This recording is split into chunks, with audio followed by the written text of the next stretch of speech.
سنه 2000 المباني اشتغلت، وبعد ما اشتغلت المباني مفيش كهرباء عندي خالص. انا مش عارف اخد نفسي، مش عارف اخد نفسي بسبب اصلا الجهاز بشغله ما بيشتغلش. يبقى لازمته ايه؟ كل واحد والتاني يجي لي مجلس الشعب يقول لي هنا، وبعد كده مجلس الشعب ما بيعمليش حاجه، اما بيقعد على الكرسي ما بيعملناش حاجه. انا مش عارف اخد نفسي اصلا، يبقى لازمته ايه؟ ملوش اي لازمه خالص. كل واحد يجي ياخد لي كلمتين ويمشي، كل واحد ياخد كلمتين ويمشي. هاتوا لنا كشك، نجيب الكشك فين؟ هاتوا لنا ارض، نجيب احنا الارض منين؟ احنا عن نفسنا الشعب هنجيبش. ناخد نفس الاول، لان مش عارف اخد نفس. كل يوم نشيل ثلاجات، كل يوم نجيب جهاز الثلاجه ذات نفسها مش عايز تقوم. يبقى لازمته ايه؟ الثلاجه الموتيل اتحرقت خلاص كله اتحرق. الناس كلها متضرره، اجهزه بتبوظ، ثلاجات وفريزرات وتلفزيونات كله بيبوظ. فحرام عليكم، يعني احنا محتاجين حل من الساده المسؤولين يرفقوا بينا ويشوفوا لنا حل علشان خاطر المشكله. سنتين. وبالنسبه يعني اول حاجه عندي الثلاجه ضربت، وجبت راجل في الشارع عندنا عملها، خدت لها اكتر من 2500 جنيه. وكل شويه نروح نبطل الكهرباء، كل شويه نجري على الفريزر نبطله، كل شويه نجري. ما بنبطلش جري والله. ايه القرف ده اللي احنا فيه ده؟ بنعيش في معاناه جامده جدا. احنا مش عايشين، احنا مش بني ادمين هنا. الحكومه بتعتبرنا درجه ثالثه. ما ينفعش اللي احنا فيه، مش معقول احنا بنصدر كهرباء واحنا ما عندناش كهرباء. حاجه عندنا الاجهزه بايظه خالص بتتحرق. انا راجل على المعاش، هدفع كهرباء ولا هصلح فواتير ولا هصلح ولا اجيب ميه، اشتري ميه من بره. مش عارف نعمل ايه. الكهرباء عندنا ميته خالص، ضعيفه جدا، مش عارفين نعيش. ضعفت الكهرباء مش عارفين نشرب. حرام كده اللي بتعملوه ده.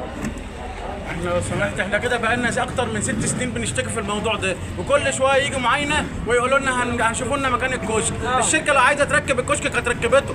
احنا مواطنين بالكتير قوي بندفع الكهرباء، ونيجي ساعه العصريه ولا المغرب نلاقي الكهرباء نزلت ل 120 و140، وهوب طلعت ل 260. هوب الاجهزه كلها تقوم طافيه، اللي هم بتطفي وتقيل. اللي عنده فريزر مش لاحقه، ولا اللي عنده موتور ميه مش لاحقه، واحنا مش منهضين. كل شويه نلف ده ونفين ده. اللمضه الصغيره بتطفي لوحدها. مش عارفين نعمل ايه. اشتكينا لرئيس القطاع ما فيش فايده، رحنا النيابه الاداريه ما فيش فايده، والناس دي كلها معانا واحد واحد. ولغايه النهارده الكهرباء بتردوا تاني. قالوا لنا هندعم لكم الكشك وهنجيب لكم 300 واط زياده، 300 كيلو. والكشك قعدوا يقولوا لك قابلين وجابوا، وقالوا هنجيب كشك الياسمين 300 كيلو ولا وبعدها هوب الكهرباء في شهر 9 لشهر 11 هنغير السلوك وهوب ما فيش حد وسكتونا، لان من 9 ل 11 الدنيا بتبقى تراوح جو معتدل، الكهرباء كلها بتبقى مظبوطه.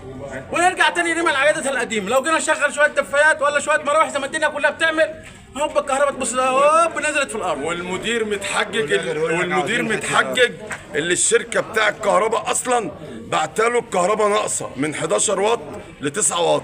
مش عندي الاكسبلايزر على الثلاجه بيطفي، اقوم من احلاها نوم والثلاجه بتتراجع عشان الثلاجه، ولا الماتوره دي يشتغل والله، ولا الغساله والله ما عارفه اغسل العيال عشان الكهرباء ضعفت. من الكهرباء ضعيفه جدا تحت الصفر والله. لا موتور ولا غساله ولا ثلاجه بتشتغل. انا بقالي 10 نقول فين الكشك؟ قولوا شوفوا لنا ارضيه نحط فيها الكشك، احنا اللي هنشوف للحكومه مكان نحط فيه الكشك. ضعف الكهرباء اللي مأثرة طبعا بالسلب على الناس كلها، سواء على أعمالها لأن المنطقة فيها ورش مرخصة، أو معيشة الناس في بيوتها. احنا حتى مواتير الكهرباء، مواتير المية بتعاني بسبب ضعف الكهرباء. مواتير المية باظت، عندنا ثلاجات باظت، عندنا شاشات باظت.